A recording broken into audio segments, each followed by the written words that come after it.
Обвинителството бара продолжување на притворот за двете собственички на приватните социјални институции Актив во Центар и Арија во Бутел. Тие се осомничени дека ги малтретирале физички и психички старите лица, ги држеле во лоши услови и им давале храна со поминат рок. Од обвинителството информираат дека се во истражна постапка против НЈ и ТИ, двете од Скопје, поради основани сомнежи дека од 2023 до 6 октомври 2025 година, кога беа уапсени, ги извршиле кривичните дела континуирана злоупотреба на службената положба и овластување и малтретирање при вршење на службата. Поднесено е барање до Кривичниот суд за продолжување на мерката притвор за двете осомничени собственички на домовите за стари лица во Скопје. Очекуваме резултати од медицинските вештачења на малтретираните пациенти, а надлежните институции продолжуваат со посебни здравствени третмани за тие пациенти. По завршувањето на истражната фаза, основното јавно обвинителство ќе поднесе соодветни обвиненија за овој случај. Еден месец подоцна екипата на ТВ21 ги посети двата дома за стари лица во Центар и во Бутел, кои беа затворени.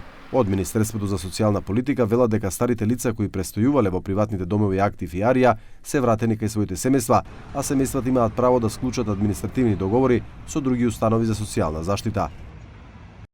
Поголемиот дел од старите лица се примени од нивните семејства, дел се сместени во други приватни домови кои ги исполнуваат стандардите согласно прописите, а едно лице е сместено во јавната установа за стари лица Зафир Сајто во Кумановскиот регион.